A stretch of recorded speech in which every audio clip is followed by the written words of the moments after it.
All right, welcome back. Today we are diving into a financial strategy that honestly could be worth a heck of a lot more than your next raise. It's this really powerful idea that most of us just overlook because it has way less to do with what you earn and pretty much everything to do with where you live. I mean, think about it for a second. Could your zip code really be your most powerful financial tool? It sounds kind of crazy, right? But the answer could seriously change your financial future. What if the biggest lever you could pull to build wealth wasn't your job title, but your actual address? Okay, so let's get into it. What exactly is this idea? Well, the sources we looked at call it the Geographic Money Hack.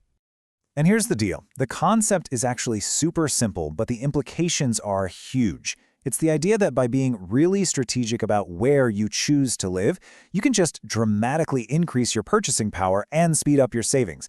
And get this, all without changing your job or even getting a raise. It's all about making your money work a whole lot smarter for you. Okay, so this isn't some one-size-fits-all magic bullet, right? The sources we pulled from highlight two very different paths that people are taking to get to that same goal, financial freedom. So that first path is all built around this one key term, geoarbitrage. It sounds kind of fancy, but all it really means is earning your money in a high-cost area, like a major city, while you live and spend it in a low-cost one. You know, think big city salary, but with small-town expenses. That's the dream.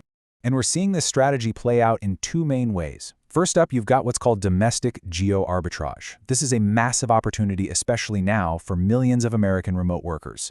And then there's the second path, retirement abroad. This is for retirees who want to take their savings and basically leverage them to live a way higher quality of life for just a fraction of the cost. All right, so that's the theory. But what does this actually look like in the real world? Well, this is where it gets really interesting, because the numbers, they're staggering. I mean, just look at this. Get this. According to the data we found, an $80,000 salary in Grand Rapids, Michigan, well, it feels like earning $187,000 in New York City. That is more than double the purchasing power just from changing your location. Wild! And it's not just a fluke either. Let's take another one. Huntsville, Alabama, which, by the way, is a growing hub for space exploration. That same 80 grand salary there, it gives you the same lifestyle as someone pulling in over $132,000 in Los Angeles. You're essentially giving yourself a $52,000 raise just by moving. Okay, one more, just to really hammer this home. Imagine you're a remote worker for a San Francisco tech company. You could pack up and move to Midland, Texas. Your $80,000 salary would suddenly feel like $137,000 in the Bay Area. And the kicker? Texas has no state income tax, so the savings just keep stacking up. So yeah, these US examples are pretty powerful, right? But this is where the strategy goes completely global. For retirees, the sources show that this financial advantage gets even more extreme once you start looking beyond the US border. Okay, let's look at a real-world budget from one of our sources on retiring in Vietnam. Check this out. A modern apartment for as low as $350 a month. A visit to a private hospital for maybe $25. When you add it all up, a really comfortable life is possible for under $1,500 a month. Now, just try to compare that to retirement costs in the States. You can see why this is so compelling. But you know, it's not just about the dollars and cents. It's about a whole lifestyle shift. This quote here from a correspondent in Thailand, it just nails the non-financial side of things. He says, "I don't fill out forms, I don't wait in lines. Thailand is an aggravation-free zone. It's about a life that's just easier, a world away from all the red tape a lot of us deal with back home." So, okay, the financial upside is huge, and the lifestyle benefits sound amazing. But, you know, like with any huge life decision, there's always another side of the coin. It's time for a little reality check. I mean, it sounds like a total dream, doesn't it? Earning US dollars while living for pennies somewhere beautiful. But the sources we looked at are really clear about the challenges, so what is the catch? Well, it turns out the dream requires a ton of practical planning.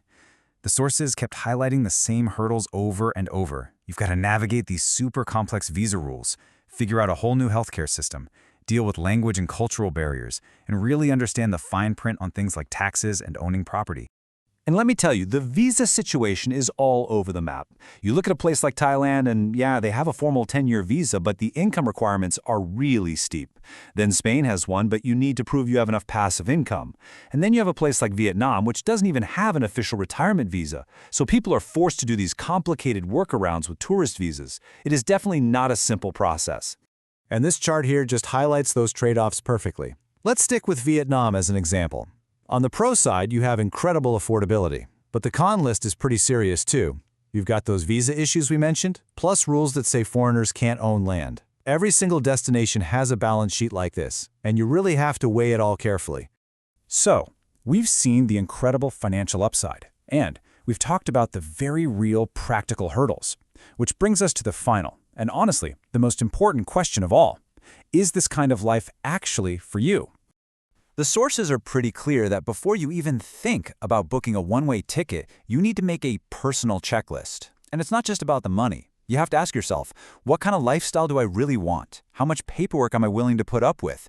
And maybe the biggest one of all, how important is it to be close to family and friends? When you boil it all down, this whole Geographic Money Hack is an incredibly powerful tool. But it is not a magic wand. It's a fundamental trade-off. You're basically exchanging the comfort of everything you know for the possibility of a more affordable and maybe more free life. So in the end, the big takeaway from all this isn't just about saving a bunch of money. It's about designing a life intentionally that actually lines up with what you value. The real question isn't, can I afford to move? But what kind of life do I really want to build? Something to think about. Thanks for tuning in.